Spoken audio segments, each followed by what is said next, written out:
नमस्ते दोस्तों। तो दोस्तों लगभग 6 दिन के बाद देखिए मैं घर में घुसी हूँ और मेरे घर का हाल कुछ ऐसा है।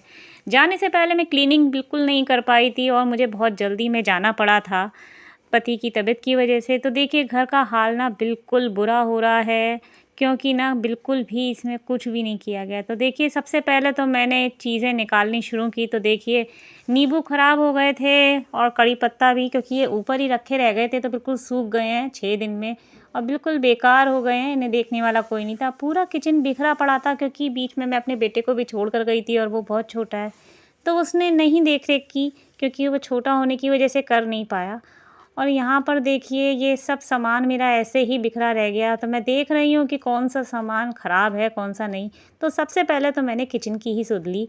दिवाली के फ़ौरन बाद मैं चली गई थी हॉस्पिटल, तो इस वजह से ये खील और दिए भी ना बाहर रखे रह गए थे, तो इनको भी मुझे उठाकर रखना था।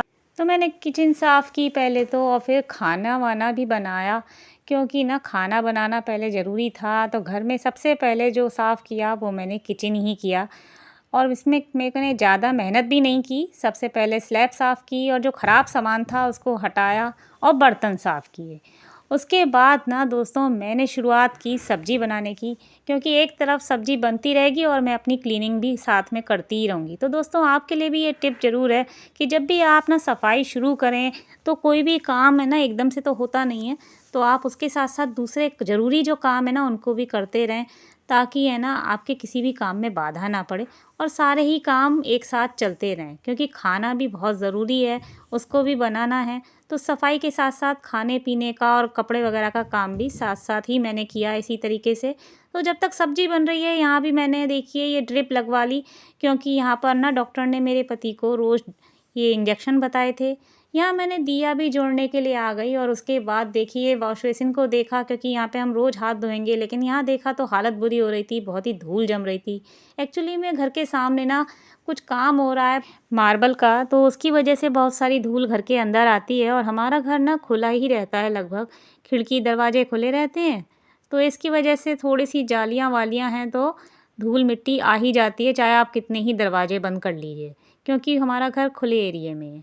तो देखिए सबसे पहले मैंने ना झटपट साफ़ करने के लिए हार्पिक लिया और वॉश बेसिन को ना अच्छे से साफ़ कर दिया, क्योंकि इसमें ना उस समय हम साफ़ नहीं कर पाए थे तो दाग ना जम गए थे और बहुत ही गंदा लग रहा था। सिर्फ़ धूल मिट्टी नहीं थी इसमें, उस दिन जो हमने ब्रश वग़ैरह किया था उसके बाद से सफाई भी नहीं हुई थी, तो दाग ना जम गए थे और बहुत गंदा वॉश बेसिन हो गया था। तो देखिए मैंने जल्दी से इसको चमकाया और सिर्फ़ 2 मिनट में ये वॉश बेसिन साफ़ हो गया। तो कभी आपको भी झटपट साफ़ करना हो तो हार्पिक यूज़ कर सकती हैं। तो ये इमरजेंसी के लिए बहुत अच्छा है, क्योंकि डेली क्लीनिंग में तो सही है, लेकिन कभी अगर बहुत ज़्यादा गंदा हो तो आप हार्पिक को यूज़ करके देखिएगा, बहुत जल्दी वॉश बेसिन साफ़ हो जाता है। और इसके बाद ना दोस्तों इसके ऊपर की टाइल्स भी मैंने साफ़ की, जो झटपट साफ़ हो गई थी ऐसे ही। यहाँ साथ-साथ मैंने सब्ज़ी जब तक हो रही थी, जब मैंने वॉशिंग मशीन भी साथ ही लगा ली थी और घर की चादरें वगैरह भी धोई, क्योंकि बहुत ही गंदी हो गई थी। तो मैंने सबकी चेंज की और मैंने ये धोकर डाल दी थी। अब बाहर तो धूल आ रही थी, इस वजह से मुझे आंगन में ही सुखानी पड़ी चादरें, क्योंकि बाहर मैं सुखाती तो धूल उन चादरों पर ही आ जाती, तो मैंने अंदर ही डाल दी हैं। मैंने केवल ज़रूरी कपड़े ही लिए, क्योंकि है ना सारे कपड़े धोने एकदम से संभव नहीं थे, तो इसलिए मैंने केवल वही कपड़े लिए जो हम यूज़ कर रहे थे। तो एक साथ कई काम मैं कर रही थी, यहाँ कपड़े धुल रहे थे, उधर खाना बन रहा था और इधर मैं डस्टिंग भी साथ-साथ बीच-बीच में करती चली जा रही थी। तो ये मैं कमरे में भी ना देखिए कमरे को सैनिटाइज़ कर रही हूँ, क्योंकि मैंने ये सैनिटाइज़र ले लिया है साफ़ करने के लिए, ताकि जो मेरा पलंग है और जो बाकी चीज़ें हैं ना ये जिसमें हम यूज़ करते हैं वो अच्छे से सैनिटाइज़ हो जाएँ, ताकि इन्फेक्शन का खतरा कम हो मेरे हस्बैंड को।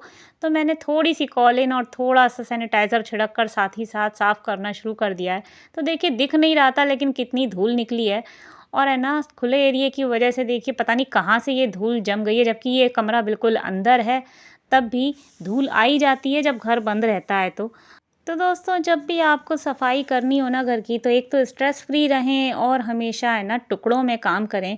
यानी कि जितना काम हो सके ना उतना ही करिए और जो ज़रूरी हो ना वही काम करिए। तो यही टिप्स हैं आज के। और सबसे ज़्यादा ज़रूरी ये है कि अपने दिमाग पर ना ये थकान को हावी ना होने दें।